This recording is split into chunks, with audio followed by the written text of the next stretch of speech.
Good morning everyone, welcome back to a new video. এখন বাজে 10টা। সমস্ত কাজ বলতে অনেক কিছুই করা হয়ে গেছে, আর সবচেয়ে মানে যেটা সমস্যা হয়েছে, দেখো এখানে অন্ধকার আছে, কোনো ঘরে ঠিক মতো লাইট জ্বলছে না। আজকে সকাল 5টা থেকে শুরু হয়েছে, সেই ভোল্টেজ আপ ডাউন করছে। আমাদেরটা ঠিকঠাক ছিল, আর একটা ফিউজ হয়ে গেছিলো, কারেন্ট ছিল না। ইলেকট্রিক মিস্ত্রিরা এসে ঠিক করলো, করার পর থেকে যে এই সমস্যাগুলো চলছে এখনও ঠিক হয়নি। কালকে একটু এসি চালালাম, এসিটা অফ হয়ে গেল। সবচেয়ে বড় কথা, স্নান করতে গেলে রীতিমতো কারেন্ট দিচ্ছে কলে। এটা হচ্ছে প্রচুর আতঙ্ক লাগছে।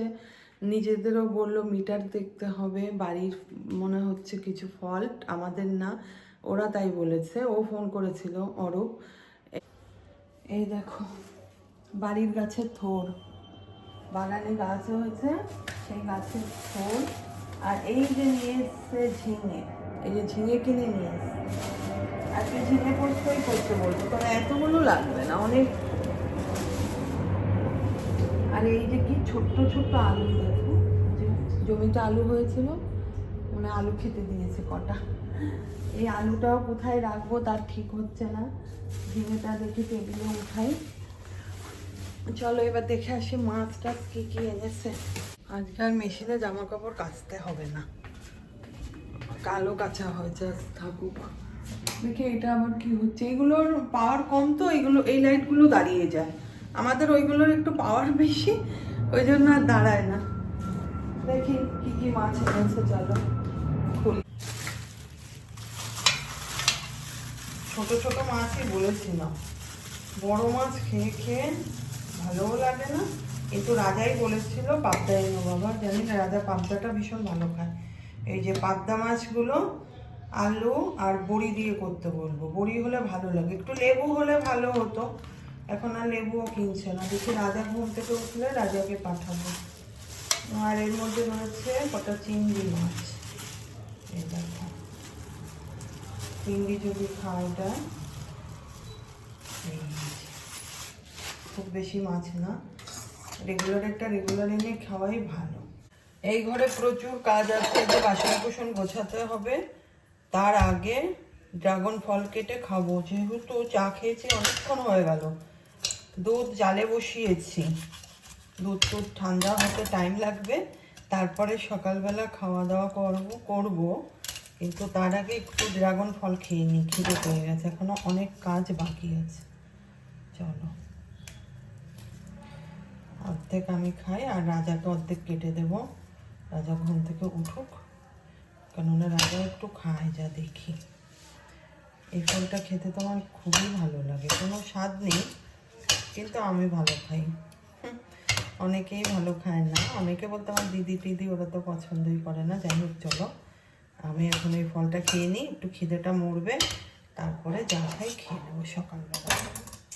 দেখো একটু মিষ্টি আছে। আজকে ভোরবেলা দেখলাম একটু ঠান্ডা ঠান্ডা ব্যাপারটা, ওয়েদারটা এখনো ঠিক হয়নি। তবে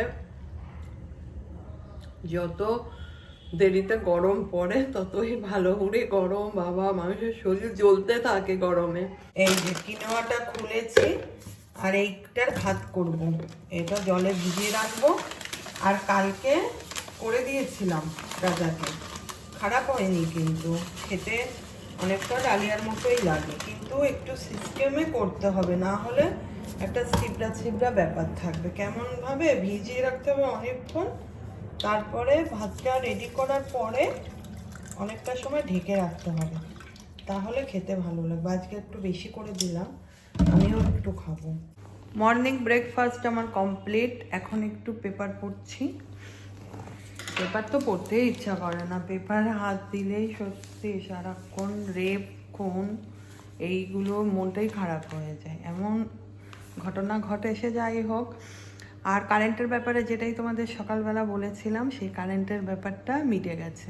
আমাদের ইলেকট্রিশিয়ান এসে নিচেই সমস্ত কমপ্লিট করে গেছে। এখন ওই যে মেশিনও ঠিকঠাক চলছে, সমস্ত লাইটও চলছে, যাক একটা ভীতি ভ্রান্তির থেকে কাজও কম হলো, যে অ্যাটলিস্ট কারেন্টে শর্ট খাওয়ার ব্যাপারটা, ওটা তো হাস্যকর না, না বলো? কি লাইফ রিস্ক কদিন যা চলছিল আমাদের, বাবা ভীষণ ভয় লাগতো। শুধু বাথরুমের ওই কল দুটোই, আর কিন্তু কোনো কলে কোনো প্রবলেম হতো না। এখন বাজে 12টা, আমি যাব স্নান করতে। তার আগে দেখো আমার এই যে এখানে কি নিয়ে বসেছি, কি বলো তো এটা? কে কে বলতে পারো? এটা কেটে দিয়েছে মীরা, নুন মাখানো রয়েছে, এখন আমি চটকে দেবো। এটাকে চটকে সুন্দর করে না দিলে খেতে একদমই স্বাদ লাগবে না। তারপরে কিভাবে রান্না হবে, রান্না না দেখাতে পারলেও খাওয়ার সময় তোমাদের দেখাবো। চলো, কাঁটাটা তো আমি কাটলে আরও সরু সরু কাটা হতো। ওর হচ্ছে কাটা আর রান্নার মধ্যেই খাওয়ার টেস্ট। ছিল না, কঠিন ছিল ঝিঙেগুলো, দেখতেই বড় বলো, কঠিন ছিল। বাচ্চা পেটি টানো না, এই জায়গাটা রাখা। আর হচ্ছে বাচ্চা মাছ ও ইয়ে আছে তোমার, এর মতো মাছ। হ্যাঁ, ও খাবা?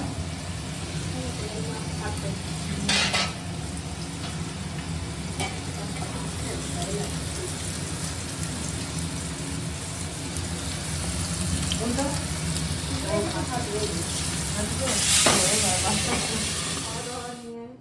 স্নান ধান তো হয়ে গেছে, বসেছিলাম অনেকক্ষণ। আর আজকে বেশ একটু ঠান্ডা ঠান্ডা পড়েছে, একটু কেমন শীত শীত করছে আর ঠান্ডা হাওয়া দিচ্ছে। চলো মেনুতে কি কি হয়েছে তোমাদের বলি। একটু তো হালকা ফুলকা রান্না বান্না দেখালাম। এই যে আলু দিয়ে ঝিঙে দিয়ে যে ঝিঙে পোস্ত করেছে, ঠিক আছে? এই হচ্ছে ঝিঙে পোস্ত। এখানে রয়েছে দেখো ওই যে থোরটা চটকে দিয়েছিলাম চিংড়ি মাছ চাল দিয়ে, এই যে থোরের মুড়ি ঘন্ট। আর এই যে পাবদা মাছ, একটা মাছ ভাজা ছিল, রুই মাছ কাতলা মাছ বলেছি এর মধ্যে দিয়ে দিতে। এই যে বেগুন বলছি দেখো, বড়ি আর আলু দিয়ে। কতগুলো বেগুন ফ্রিজে ছিল, ভালো লাগে কিন্তু এর মধ্যে বেগুন দিতে, ভুলে গেছি।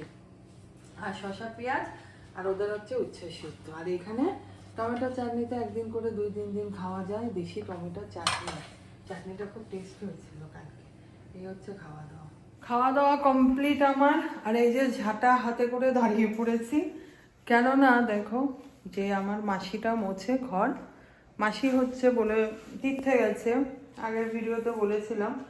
ওনার মেয়ে 2 দিন পর পর এসে ঘর মুছে দিচ্ছিল, ভালো কথা। আজকে আসার কথা, দেখো আজকে আসলো না। তাহলে চিন্তা করো, এখন এই ঘরটা না ঝাঁট দিয়ে থাকা যায়? ঘর তো একটু নোংরা টোংরা হয়। এখন 3:30 বাজে, আর কি আসবে? তাই ঘরগুলো একটু ঝাঁট দিয়ে ফেলি। দুপুরের পরে চলে আসলাম সোজা, এখন কিন্তু 8:30 বাজে রাত্রির। দেখো ছাদে চলে গেছি দুজনে মিলে। আমি মোবাইলে ভিডিও করছি, একটু তোমার ওই লাইটও জ্বালিয়েছি, কেননা দেখা খুব কমই যাবে। পুরো ছাদটাতে তো আর লাইট নেই, ফ্ল্যাশ লাইট জ্বালিয়ে নিয়েছি। যাই হোক, আর তার আগ অবধি কী করেছি জানো? চাও খেয়ে উঠেই গিয়েছি ছাদে, টাইমই পাইনি। ভীষণ আনন্দ হচ্ছিল, গ্রুপ কলে মানে ভিডিও কলে আমরা কথা বলছিলাম। ভাইয়ের বিয়ে ঠিক হয়েছে জানো তোমরা, বাংলাদেশ থেকে। এবার মামি, ভাই, দাদা, দিদি, তারপরে আরও এক মামা তো ভাইয়ের বউ, সবাই মিলে গল্প আড্ডা করছিলাম। মানে হয় না, বাংলাদেশ, ঢাকা, খুলনা, বাগুইহাটি, মধ্যমগ্রাম, হেভি লেগেছে। মাঝে মাঝে আমাদের হতো, এখন অনেক দিন হয় না। মাসি, ছোটো মাসির মেয়েকেও ফোন দিয়েছিল, হ্যাপি ফোনটা ধরতে পারিনি। আর দেখো একটা গাছে কত সুন্দর আবার কতগুলো লঙ্কা এসছে। এত ভালো লাগে না নিজেদের গাছপালায় যদি এরকম লঙ্কা টঙ্কা আসে। আর এই যে পরিচর্যা করছে, মানে সমস্ত টবগুলো তো এখন ফুল টুল মরে গেছে। আমি আবার একটু হাঁটছি, দেখে ভালো লাগে না। ওগুলো নিয়ে যাবে ভাটায় এক মিস্ত্রিরা এসে। আর এইগুলো একটা সুন্দর জায়গায় যে উঁচুতে তুলে দেওয়া হলো, যাতে আমার জল দিতে কোনো অসুবিধা না হয়। মাটি টাটি খুঁড়িয়ে একটু জল দিয়ে দেবো। আর এই সময়গুলোতেই না সুবিধা, একেবারে সন্ধ্যাবেলাটাও মশা থাকে। আর সকালবেলা তো সকাল না হতে হতে এত রোদ্দুর এসে যায়, কোনো কাজই করা যায় না ছাদে যেয়ে। এখন প্রচুর গরম, তাই চিন্তা করেছি এই সময়টা ভীষণ ভালো লাগছে। চলে এসছি গাছে জল টল দিয়ে। আমরা রাতের বেলায় জল দিই, কারণ দিনের বেলায় এত রোদ্দুর উঠে যায় সকালবেলা ঘুম থেকে উঠতে উঠতে। যাই হোক চলো, এখন কিন্তু রাত্রি 9টা বেজে গেছে। এই যে কিনোয়াটা বসিয়েছি, রুটি বানাবো। আর এই কিনোয়াটা দুপুরবেলায় করে দেবো রাজাকে, ভিজিয়ে রেখেছিলাম। কিন্তু কালকে করে দিয়েছিলাম, ভালোই খেয়েছিল ও। আজকে না 2টো 2:30 যখন খেতে যাব তখন মনে পড়েছে, ভুলেই গিয়েছি। তা আমি বললাম এক মুঠ ভাত খেয়ে নে, রাত্রের বেলা তুই তো রুটি পছন্দ করিস না, যাক তোকে আমি এটা করে দেবো। তাই এই যে এখন বসিয়েছি, দেখে ও খাবে, আমি একটু টেস্ট করব। একটা জিনিস দেখাই, আমাদের জমিতে আলু হয়েছে, দেখেছো? বলবো কি, প্লেন যাচ্ছে এই দেখো। এই আলুকে কথা বলা যায় না, এত ফ্লাইট যায়।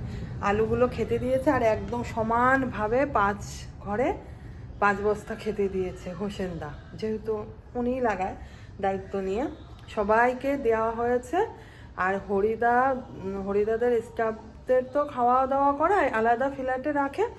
হরিদা একটু হয়তো সস্তায় নিয়েছে, কয়েক বস্তা আলু বিক্রি করেছে হরিদার কাছে। আর ওদেরও এরকম খেতে দিয়েছে, আমার দিদিদের 1 বস্তা, আমাদেরও যেমন দিয়েছে সেম দিদিকে খেতে দিয়েছে। আর বাকি হচ্ছে ওই জন্য ওদের গাড়ি গিয়েছিল, মাল তো দিতেই আসে। আর হরিদা বলেছিল আমি তো বাজার থেকেও প্রচুর কিনি, আমার প্রত্যেক দিনই ওদের কিনতে হয়, 6-7 জন না 8 জন স্টাফ সবসময় থাকে ফ্ল্যাটে, দূরের থেকে ওদের হচ্ছে ওরা, মানে হয়তো মুর্শিদাবাদ, মেদিনীপুর এরকম। তাই হরিদা কয়েক বস্তা আলু কিনেছে। অনেক কষ্ট করে এই নারকেলগুলো, দেখো এই নারকেলগুলো ম্যানেজ করেছে একজন লোক উঠিয়ে, 2, 2, 4, 5, 6টা, মাত্র 6টা নারকেল পেয়েছে। কেননা আগের বার কিনে এনেছিল, কিনা নারকেলগুলো এত বাজে ছিল, ভালো হয় কিন্তু আমাদেরগুলো ভালো হয়নি। আমার মেয়ে আসবে শনিবার, ওখান থেকে বলা হয়ে যাচ্ছে নারকেলের দুধ দিয়ে চিংড়ি মাছ খাবো। তাই বলো তো, ওই কেনা নারকেল আবার ঠিকঠাক না হলে, আর নিজেদের থাকতে কিনতে তো গায়ের মধ্যে জ্বলেও, কিন্তু সময় মতো থাকে না, আবার যখন হবে তখন প্রচুর ঘর ভর্তি হয়ে যাবে।